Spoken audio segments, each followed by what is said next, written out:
Hello, this is Tarnell Brown, and welcome to my very short presentation on Weaver's theory of truth and rhetoric. One of the reasons that I chose Weaver was that he seemed to me, when I was researching for our introduction, to try to answer the question of why man cannot seem to learn from his past mistakes. That is something that has always been fascinatingly tragic to me. Man is a rationing creature, and especially in this day and age where information is right at our fingertips, we have the benefit of all of past recorded history to learn from, with which not to repeat those same mistakes. But to Dr. Weaver, modernity was not a function of history. Man did not learn from his past history at all. Modernity was determined by who was using the words that swayed men's hearts. Basically, the modern world is a function of who is speaking the words that want to be heard with the loudest voices to the largest number of people. And this formed part of his theories of truth and rhetoric. So, basically, let us get started with a little background on Dr. Weaver here. Dr. Richard Weaver was born in Asheville, North Carolina. He grew up in a little town called Weaverville, which was actually his ancestral family home. Now, the idea of having an ancestral family home is going to be foreign to most of us. But it spoke to a certain type of feudalism in the South that stuck with Dr. Weaver for the rest of his life and informed many of his political views. Dr. Weaver was a very partisan Southern conservative. In fact, a lot of his theories have been discounted by the present, I shouldn't call it liberal bias in academia, but there is one, because of the fact that he was a partisan Southern conservative. He was proud of the fact, and he influenced people in the conservative community as diverse as William F. Buckley to Newt Gingrich. Now, when he was about 8 years old, his father died, his family moved to Lexington, Kentucky. That also was a seminal moment in his life for reasons that we'll get into a little bit later. But suffice it to say that he went to the University of Kentucky for his undergraduate degree, he went to Vanderbilt University for his master's, and he went to Texas A&M for his doctorate. After he got his doctorate, he became a professor of English composition at the University of Chicago. Now, I want you to notice, he was never classically or professionally trained in either rhetoric or philosophy. He's also a noted literary critic. He wasn't trained in literary criticism either. These were just things that Dr. Weaver did because Dr. Weaver did them. But the underpinnings of rhetoric and truth and rhetoric, came in 1948 when a number of members of the English composition department were upset with the quality of the freshman composition course at the University of Chicago. And they began to talk and brainstorm over different ideas on how to improve the quality of the class. Let's teach them how to write better sentence structure. Let's teach them how to write with better grammar. Dr. Weaver said, no. Let us teach them to write the truth. Soon after, that same year, he wrote his first widely read book, Ideas Have Consequences.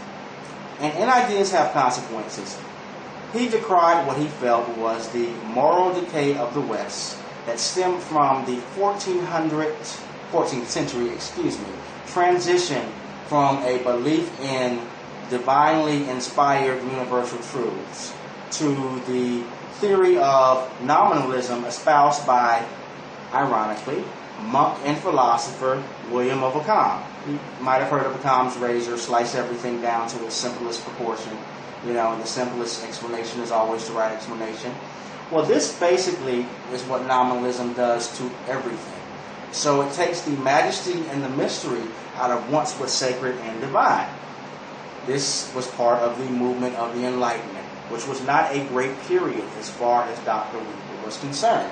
because man became obsessed with his own rationality. He became an in and of himself. His reason became God. Okay. Now, to Dr. Weaver, the greatest duty of the teacher was to teach his students the true nature of things, the universal truths. Fire is hot, water is wet. There is a God that presides over the destinies of men and nations. These were universal, immutable truths to Dr. Weaver. However, it wasn't just that simple. Language was the keeper of these universal truths. To him, names had great power. When Adam named the animals in the Garden of Eden, Dr. Weaver believed that he gave them names based on the nature of what God had made them. To him, the true names were based on the nature of what God intended for an object. And basically, what he wanted to teach his students was to be the gatekeepers of culture, so that society would not decay into moral decadence. Now, to Dr. Weaver, the perfect culture was actually feudal Europe. But since feudal Europe never existed in the United States, he believed that in the U.S. it was the next best thing, the antebellum South. Now, there are people who will have their issues with that because of institutions such as slavery and after slavery, Jim Crow. Dr. Weaver was not a perfect man. He did have some known racist and sexist attitudes. He was a son of the old South, much as, say, today, Miss Paula Dean is a daughter of the old South. Not perfect doesn't necessarily make them bad people. But basically, these are the four things that he liked about the antebellum South. It had a semi-feudal social structure. He believed that it was built on a government model that God approved of, where everybody knew their place and there was order. There was adherence to the ideas of chivalry. People were polite and genteel. Belief in gentlemen. Now, I don't mean gentlemen as in terms of chivalry. I mean landed gentry, because land was very, very important. The ownership of land was very, very important to Dr. Weaver. And the sanctity of scriptures as keepers of ultimate truth. There was no parsing scriptures. There was no chopping logic. It's in the Bible. That's what it said, and that's what it meant. Now, these attitudes were informed by certain events in his life. When he went to the University of Kentucky, he became a strident anti-socialist because he joined a young socialist club at UK and he detested the people there. He deplored the use of dialectics to justify their collective way of existence. When he went to Vanderbilt for his master's degree, he found a group more to his liking, the Southern Agrarians. They're a very conservative Southern group that's influenced his thoughts a whole lot. Now, he grew to be a Platonic idealist. A Platonic idealist is someone who believes that rhetoric is the highest form of speech. And rhetoric simply means using speech as the art of persuasion. To a Platonic idealist, rhetoric means using the power of speech to inspire people to their highest value. That is what Dr. Weaver believed that rhetoric was for. But his highest value was couched in sacred law. Now, one of the problems he had with rhetoric, and the reason that he believed that it no longer worked to elevate man to his highest, is that discourse is a syllogism in which the audience must provide the missing part. In other words, they have to accept your premise. And he believed that man was predisposed to reject religious arguments. And the reason for that is because man had rejected, after Occam's razor, rhetoric for dialectics. And I'll define between the two. Rhetoric to Dr. Weaver dealt with ultimate truths. Again, fire's hot, water's wet, there's a God. Universal laws. What goes up must come down. recognizes the divine nature of things. Everything that God created has some spark of Him in it. Inspires to highest virtues and levels of ethics. He believed that man is a fallen creature, and that he instinctively understood the ethical framework that the rhetorician would try to teach him, but he was incapable of learning it in and of himself. And that is why the rhetorician had to understand the words, have the words with the proper names of things, in order to help a fallen man understand what it was that he was doing wrong. The opposite of rhetoric to Dr. Weaver was dialectics. Dialectics was the language of scientific inquiry. And he found nothing wrong with scientific inquiry or dialectics in and of itself. He believed they were necessary to rhetoric because God is a reasoning God, and you have to be able to discern why universal truths are universal truths. The problem he had was when dialectics was used in and of itself. So it led to such things as dialectic materialism, which led to socialism, which led to all kinds of social ills. So, to dialectics, everything is relative. There are no universal truths or laws. It's whatever reason your reasoning proves at the moment. Things are what scientific inquiry say they are. They've lost their divine mystery. Again, he had no problem with science defining certain things, but he had a problem with it being redefined in the absence of God. Man thinks now that everything is knowable, therefore there is no more room for God. He is God.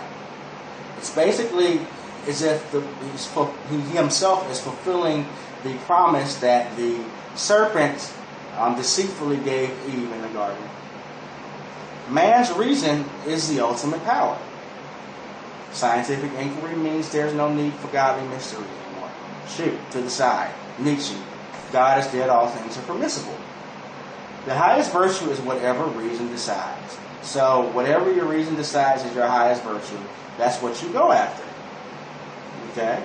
And most of the things that men go after, because their reason decides it's their highest virtue, is material, which led to a world in which gross materialism and relativism was running rampant. Now, Dr. Weaver didn't like any of these things. And he decried this moral decay.